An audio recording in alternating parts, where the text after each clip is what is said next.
अस्सलाम वालेकुम viewers, welcome to exploring पढ़ा। तो आज का हमारा डिस्कशन का टॉपिक है इंक्यूबेटर्स। ठीक है, तो इंक्यूबेटर हमारे पास एक ऐसी डिवाइस होती है जो प्रोवाइड करती है optimal temperature, humidity and environmental condition. तो अगर हम बात करें इंक्यूबेटर की, तो एक ऐसी डिवाइस है जो हमें प्रोवाइड करती है ऑप्टिमल टेम्परेचर। तो अभी हम बात करते हैं ऑप्टिमल टेम्परेचर को भी डिटेल से क्या होता है। उसके अलावा दूसरी चीज़ ये डिवाइस प्रोड्यूस करती है ह्यूमिडिटी, और एट द एंड ये डिवाइस प्रोड्यूस करती हमें प्रोवाइड करती है प्रोवाइड करती है इन्वायरमेंटल कंडीशन। ठीक है,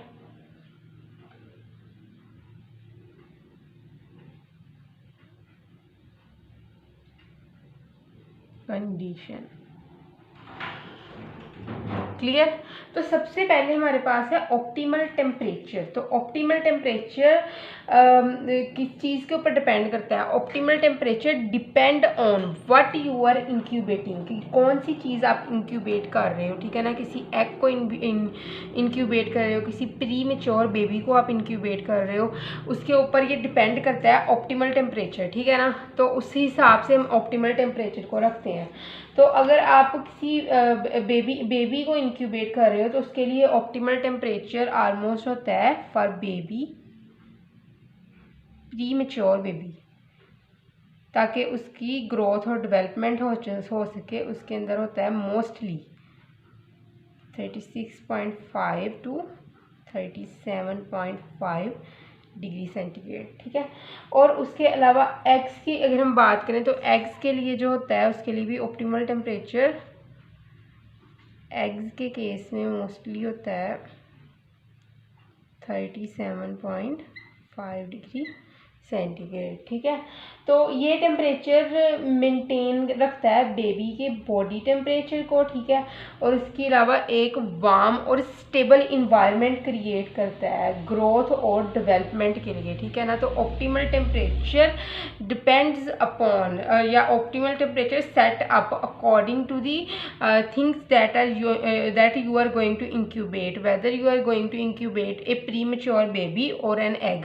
ठीक है, तो अगर प्री मैच्योर बेबी को आप इंक्यूबेट कर रहे हो तो उसके लिए जो ऑप्टिमल टेम्परेचर होता है 36.5 टू 37.5 डिग्री सेंटीग्रेड है, और ये टेम्परेचर मेंटेन रखता है बेबी के बॉडी टेम्परेचर को, और एक वार्म और स्टेबल इन्वायरमेंट क्रिएट करता है ग्रोथ और डेवलपमेंट के लिए। दूसरी चीज़ है एग्स का जो ऑप्टिमल टेम्परेचर होता है वो 37.5 डिग्री सेंटीग्रेड होता है। ठीक है ना, और यही जो टेम्परेचर होता है जो एग्स को जो होता है वो एग्स के अंदर डेवलपमेंट करवाता है चिक्स की। ठीक है, तो ऑप्टिमल टेम्परेचर की हमने अभी बात कर ली है। अब दूसरी चीज़ हम बात कर रहे हैं यहाँ पे ह्यूमिडिटी। तो ऑप्टिमल जो ह्यूमिडिटी होती है इंक्यूबेटर्स के लिए वो कितनी होती है?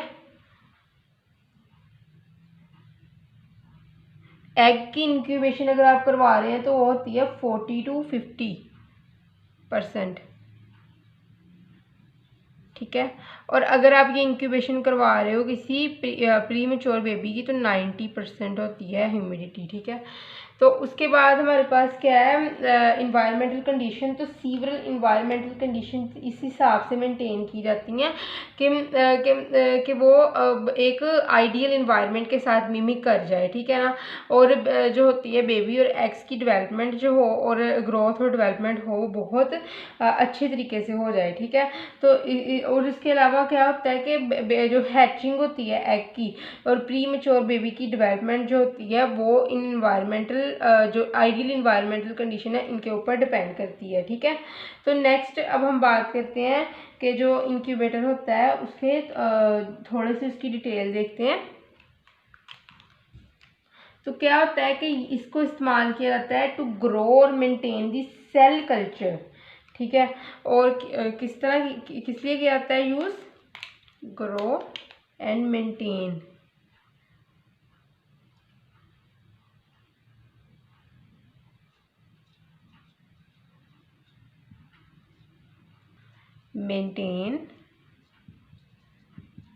Cell culture. क्लियर, तो ग्रो करवाता है और मेंटेन करवाता है सेल कल्चर को। तो सेल कल्चर क्या है हमारे पास? सेल कल्चर प्रोसेस होता है ग्रो करवाने का और मेंटेन करवाने का सेल्स को outside of their natural environment. Natural environment के बाहर सेल की ग्रोथ करवाना और सेल को मेंटेन रखना, हम उसको सेल कल्चर कहते हैं। आउटसाइड इन्वायरमेंट कोई लेबॉर्ट्री वगैरह भी हो सकती है, ठीक है। तो ग्रो और मेंटेन सेल कल्चर का मतलब क्या है कि ये एक स्टेबल टेम्परेचर प्रोवाइड करता है, स्टेबल टेम्परेचर, स्टेबल ह्यूमिडिटी और कार्बन डाइऑक्साइड लेवल। तो यहाँ पे आइडियल कंडीशन प्रोवाइड करता है इंक्यूबेटर ग्रोथ के लिए और मेंटेनेंस के लिए सेल कल्चर की, ठीक है। आइडियल कंडीशन कौन कौन सी होती हैं? स्टेबल टेम्परेचर,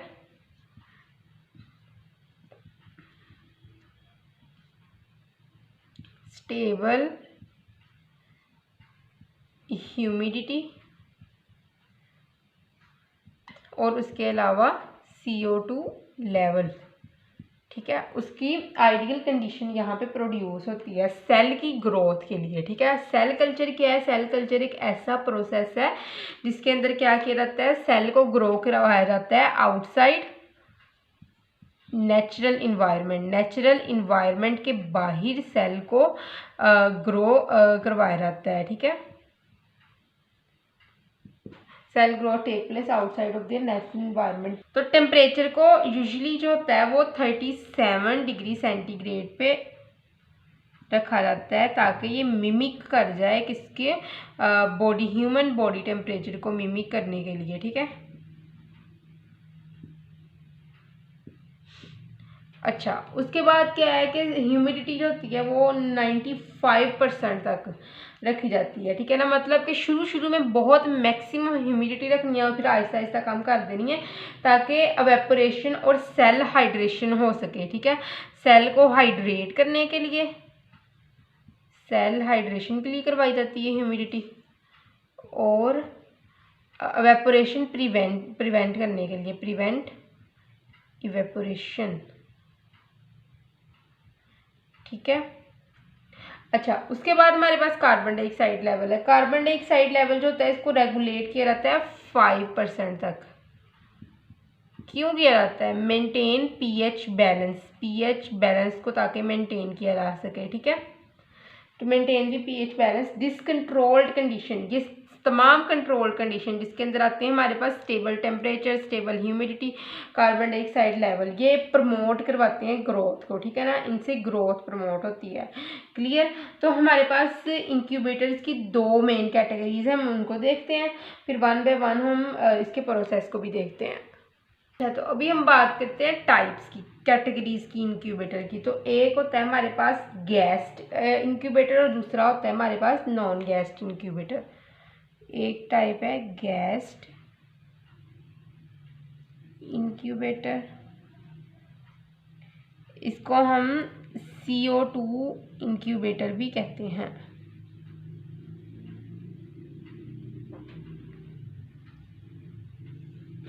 ठीक है। और दूसरी टाइप है हमारे पास नॉन गैस्ड इंक्यूबेटर, जिसको हम माइक्रोबायोलॉजिकल इंक्यूबेटर भी कहते हैं।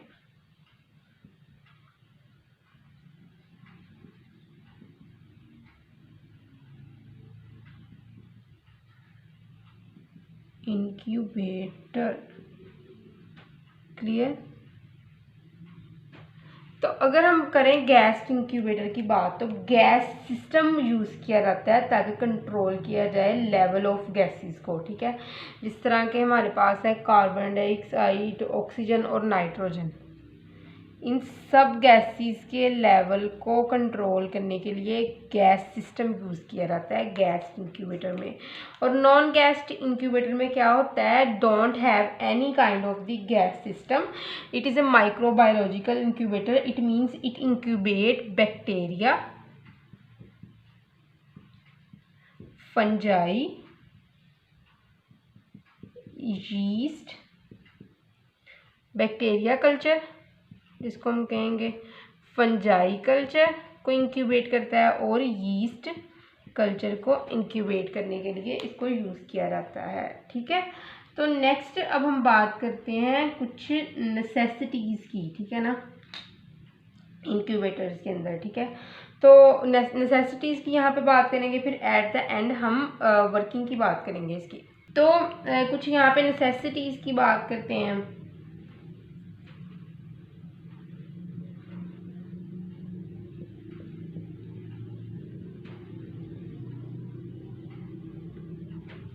ठीक है, तो नेसेसिटीज़ की अगर हम बात करें तो इंक्यूबेटर प्रोवाइड करता है कंफर्ट ऑफ दी वर्किंग के कंफर्ट को कल्चर में। ठीक है ना, कि सेल टिश्यू और माइक्रोबियल कल्चर में ये एक कंफर्ट प्रोवाइड कर देता है कि आपने कल्चर करवाना है सेल का, टिश्यूज़ का या फिर माइक्रोब के का। ठीक है ना, तो सेल टिश्यू और माइक्रोबियल कल्चर में। ठीक है, ये क्या प्रोवाइड करता है, कंफर्ट प्रोवाइड करता है वर्क करने में। ठीक है ना, वर्किंग को इजी बनाता है। ठीक है, फिर उसके बाद दूसरी बात क्या है हमारे पास, protect the cell from change in temperature, humidity, carbon dioxide और O2 लेवल। प्रोटेक्ट करता है सेल को किस चीज़ से, चेंज इन टेम्परेचर से, ह्यूमिडिटी नमी से, carbon dioxide and O2 level. ठीक है, तो दो बेसिक नेसेसिटीज़ हैं हमारे पास इसकी इंक्यूबेटर की। तो नेक्स्ट अब हम बात करते हैं इसकी वर्किंग की। ठीक है ना, किस तरह ये वर्किंग होती है इसके अंदर, किस तरह जो है वो प्रोटोकॉल होता है इंक्यूबेटर मशीन का। ठीक है ना, बेसिक जो प्रोटोकॉल है इंक्यूबेटर मशीन का उसको अब हम नेक्स्ट देखते हैं। ठीक है, तो अभी हम बात करते हैं इसके जो है वो वर्किंग की। तो सबसे पहले हम देखते हैं इसका सेटअप, कि इसका सेटअप जो होता है वो किस तरह लगाया जाएगा वर्किंग में। फर्स्ट स्टेप हम देखेंगे इसका सेटअप।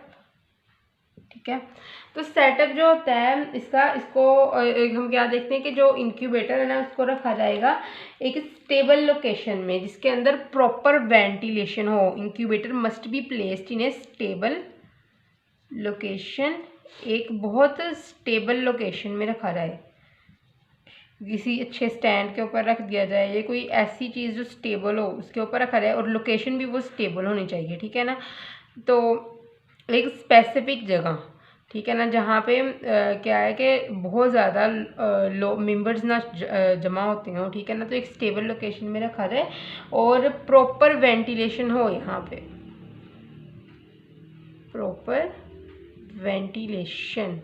प्रॉपर वेंटिलेशन का मतलब क्या है कि हवा जो है वो हवा का एक्सचेंज होता रहे, जो है हमारे पास स्टेगनेंट एयर है वो बाहर जाती रहे और फ्रेश एयर जो है वो उस तरफ अंदर की तरफ आती रहे, मतलब कि वहाँ पे हवा का एक्सचेंज होता रहे और जो इन्वायरमेंट है वो फ्रेश एयर वाला रहे। ठीक है ना, तो उसके बाद क्या है कि इंक्यूबेटर का जो होता है इसको एक ऐसे एरिया में रखा जाए जो किसी भी विंडो के करीब ना हो। ठीक है ना, एक ऐसे एरिया में रखा जाए जहाँ पे ओपन विंडोज़ नहीं है और डायरेक्ट सनलाइट से बचाया जाए। ठीक है, तो prevent from direct sunlight.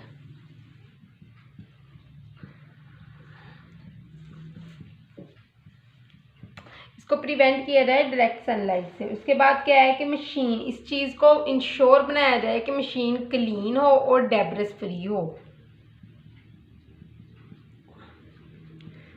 It must be ensure that incubator machine is clean and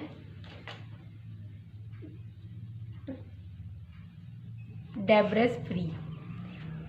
ठीक है, तो उसके बाद क्या है, अब हमने सेटअप इसका देख लिया है। अब हम देखते हैं टेम्परेचर और ह्यूमिडिटी। ठीक है, टेम्परेचर और ह्यूमिडिटी। तो ऑब्वियसली बेसिक वर्किंग से पहले ये चीज़ें पता होंगी तो हम वर्किंग करेंगे ना। तो तो टेम्परेचर और ह्यूमिडिटी में हम क्या देखते हैं कि टेम्परेचर को सेट किया जाए according to the requirement of the egg. Egg जो आपने इंक्यूबेट करने हैं ना, उसकी रिक्वायरमेंट के मुताबिक टेम्परेचर को सेट किया जाए। सो अगर हम टेम्परेचर की बात करें तो टेम्परेचर होना चाहिए 99 to 100.5 डिग्री फ़ारेनहाइट, ठीक है। और जो किसके इक्वल होता है 37 to 38.1 डिग्री सेल्सियस के ये इक्वल होता है, ठीक है। तो ये टिपिकली इस रेंज में टेम्परेचर होगा। एडजस्ट करना है एज जो ह्यूमिडिटी रिक्वायरमेंट की गई है एग के लिए, उसको एडजस्ट उसी ह्यूमिडिटी को कर देना है, ठीक है। और उसके बाद क्या होना है कि स्टार्टिंग में ना हाई रेट रखना है, ठीक है ना, ह्यूमिडिटी का, लेकिन आहिस्ता आहिस्ता डिक्रीज कर देना है जिस तरह इंक्यूबेशन पीरियड गुजरता जा रहा है, ठीक है। ह्यूमिडिटी की भी हमने बात कर ली है, ठीक है। ह्यूमिडिटी जो होती है ये वेरी करती रहती है according to the requirement of the egg being incubated. और स्टार्टिंग स्टेज में ह्यूमिडिटी ज़्यादा रखनी है और आहिस्ता आहिस्ता ह्यूमिडिटी को कम कर देना है, ठीक है। तो नेक्स्ट, अब हमने टेम्परेचर और ह्यूमिडिटी की भी बात कर दी है। अब नेक्स्ट है हमारे पास एग प्लेसमेंट।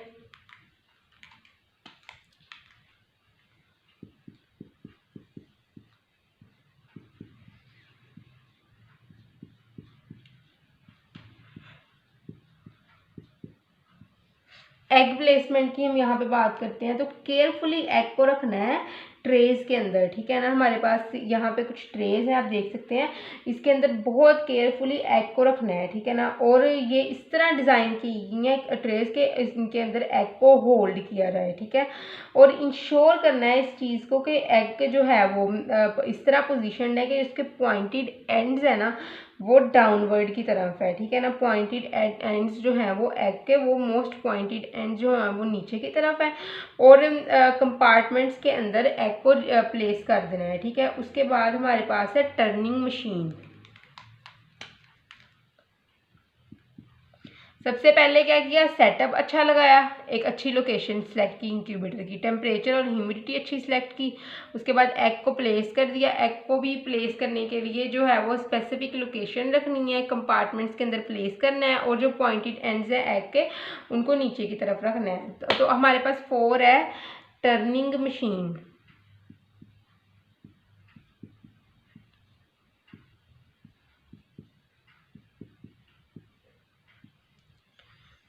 तो टर्निंग मशीन क्या है कि अगर इंक्यूबेटर के पास ना एक ऑटोमेटिक एग टर्नर है तो उसको एक्टिवेट कर दिया जाए। मतलब इसका क्या है कि एग को टर्न करना, एग को टर्न करने वाली अगर तो पहले ही ऑटोमेटिकली उसके अंदर कोई चीज़ है, एक मशीन है, एक अपरेटस है, तो उसको उसी की मदद से टर्न कर दिया जाए, ठीक है। क्योंकि एग को टर्न करने की बहुत ज़्यादा ज़रूरत होती है, ठीक है ना। एक टाइमिंग के साथ अगर एग को टर्न कर दिया जाएगा तो ये चीज़ प्रिवेंट करेगी कि एम्ब्रियो जो होगा ना वो एग शेल जो है वो उसके साथ स्टिक नहीं करेगा, ठीक है ना। So egg need to be turning regularly during incubation period to prevent the embryo from sticking to the egg shell, ताकि एम्ब्रियो जो है वो एग शेल के साथ जाके ना जुड़ जाए।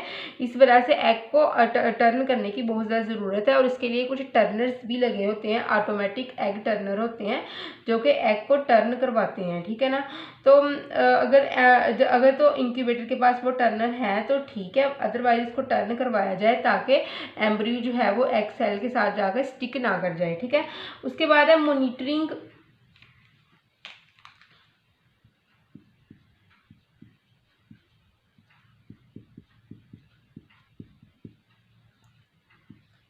अब हम मॉनिटरिंग के अंदर क्या देखते हैं, रेगुलरली मॉनिटर किया जाए टेम्परेचर को और ह्यूमिडिटी को एक कंट्रोल सिस्टम के साथ, ठीक है ना। एक एक्सटर्नल इंस्ट्रूमेंट के साथ भी देखा जाए रेगुलरली टेम्परेचर और ह्यूमिडिटी को, ठीक है ना। तो उसके बाद क्या है कि इंक्यूबेशन पीरियड के दौरान एक जो लॉग बनाया जाए टेम्परेचर और ह्यूमिडिटी का, जो कि रीड करता है track of the incubation period के ट्रैक को रीड करने के लिए, ठीक है। 5th है वेंटिलेशन, 6,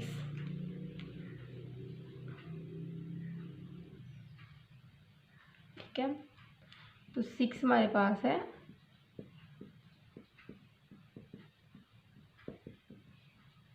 वेंटिलेशन।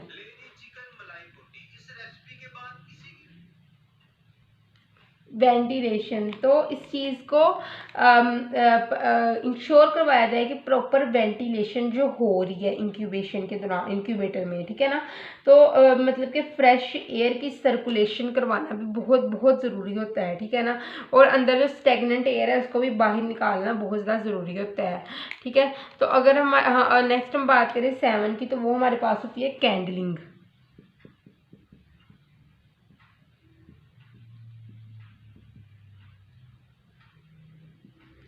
तो कैंडलिंग क्या है, एक ऐसी टेक्निक होती है जो पोल्ट्री इंडस्ट्रीज़ हैं उसके अंदर ये टेक्निक यूज़ की जाती है इस चीज़ को जो एग की डेवलपमेंट को एग्जामिन करने के लिए, ठीक है ना। तो इसके अंदर क्या होता है कि एक ब्राइट लाइट जो होती है ना, इसको जो होता है वो शाइन करवाया जाता है एग शेल में से। It involves the shining a bright light through the egg shell, ताकि ऑब्जर्व किया जा सके उसके के शेल के अंदर कौन कौन सा कंटेंट है। ये प्रोसेस बहुत ज़्यादा हेल्पफुल होता है डिटरमाइन करने के लिए अगर एग शेल जो है वो फर्टिलाइज हुआ है या फिर हाउ किस तरह एम्ब्रियो जो है वो डेवलप हो गया है, या फिर दूसरे डिफेक्ट्स और इशू को भी रिकॉग्नाइज करने के लिए ये प्रोसेस बहुत इंपॉर्टेंट है। तो बेसिकली कैंडलिंग क्या है, एक ऐसा प्रोसेस है, टेक्निक है जो कैंडलिंग जो होती है ये पोल्ट्री इंडस्ट्रीज़ में यूज़ की जाती है एग की डेवलपमेंट को देखने के लिए, ठीक है। उसके अलावा लाइट मारी जाती है एग शेल के ऊपर ताकि देखा जा सके कि किस तरह का कंटेंट है अंदर, किस तरह जो है वो एग जो होता है वो फर्टिलाइज होता है, या फिर किस तरह एम्ब्रियो जो है वो डेवलप हो रहा है। तो या फिर कोई डिफेक्ट है भी एम्ब्रियो के अंदर, या फिर कोई बिल्कुल बहुत अच्छे तरीके से यहाँ पे डेवलप हो रहा है, ठीक है। तो इसको हम कहते हैं कि ये हमारे पास है कैंडलिंग। बाद है लॉकडाउन पीरियड।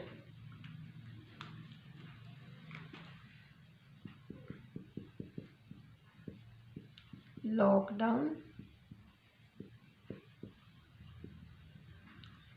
पीरियड, तो लॉकडाउन पीरियड क्या है कि इंक्यूबेशन पीरियड के एंड की तरफ हैचिंग से कुछ समय पहले जो है वो लॉकडाउन पीरियड स्टार्ट होता है, ठीक है ना। तो एग की जो टर्निंग है ना उसको लॉकडाउन पीरियड में क्या किया जाता है, एग की टर्निंग को स्टॉप कर दिया जाता है, ठीक है। और ह्यूमिडिटी को भी बढ़ा दिया जाता है और एक फेवरेबल कंडीशन जो होती है वो की जाती है, पैदा की जाती है ताकि हैचिंग हो सके, ठीक है। तो नेक्स्ट हमारे पास आ जाता है हैचिंग, 9th स्टेप।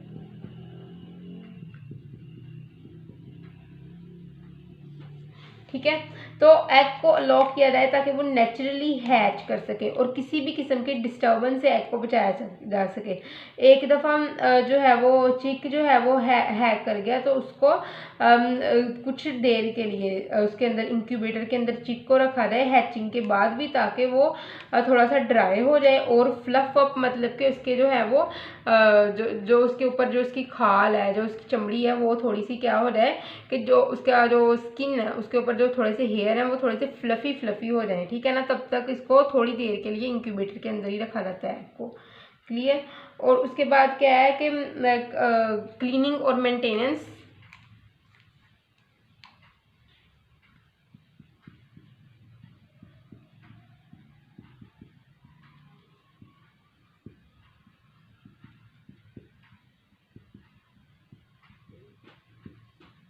अगर हम क्लीनिंग और मेंटेनेंस की बात करें तो हर हैच के बाद क्लीन करना है इंक्यूबेटर को और तमाम जो है उसके अंदर मौजूद रेजिड्यूज इनको रिमूव करना है। इंक्यूबेटर को ड्राई और सिक्योर प्लेस में रखना है, ठीक है ना। तो जब ये यूज़ में नहीं होते हैं तब इनको ड्राई और सिक्योर प्लेस में रखना है और स्पेसिफिक इंस्ट्रक्शन को जो है वो रेफ़र करना है जो कि इंक्यूबेटर्स के मैन्युफैक्चरर आपको देते हैं, उन इंस्ट्रक्शन को फॉलो करना है, ठीक है। और उसके अलावा क्या है कि डिफरेंट मॉडल और ब्रांड के दरमियान में जो प्रोटोकॉल जो होती है ये थोड़ी बहुत वेरी करती रहती है, इसीलिए जो भी जिस ब्रांड का जो है वो मॉडल जो होगा इंक्यूबेटर उस जो है वो ब्रांड की इंस्ट्रक्शन के मुताबिक ही उसको यूज़ करना है, ठीक है। उसके बाद हम थोड़ा सा देखते हैं इसके purposes.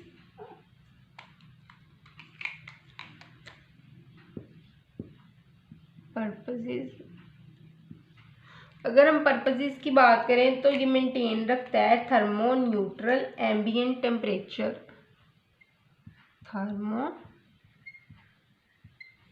Neutral ambient temperature. Clear. और इसका मतलब क्या है कि ये आइडियल बॉडी टेम्परेचर को जो है वो मेंटेन रखता है, ठीक है ना। Thermoneutral ambient body temperature ideal body temperature होता है ह्यूमंस का, ठीक है। और उसके अलावा ये प्रिविजन प्रोवाइड करता है किसके लिए, डिजायर्ड ह्यूमिडिटी और ऑक्सीडेशन के लिए। Provide provision of desired humidity and oxygenation, और ऑक्सीजनेशन के लिए भी ये प्रोविजन प्रोवाइड करता है। ये प्रोविजन हम कहते हैं नेसेसिटीज़ सप्लाईज को, ठीक है ना। तो ये नेसेसिटीज सप्लाईज देता है डिज़ायर्ड ह्यूमिडिटी और ऑक्सीडेशन के लिए, ठीक है। तो इंक्यूबेटर की आई होप सो कि आपको इंक्यूबेटर की समझ लग गई होगी, लेकिन अगर किसी भी किस्म की कन्फ्यूजन आप कमेंट सेक्शन में पूछ सकते हैं। थैंक यू सो मच, अल्लाह हाफिज़।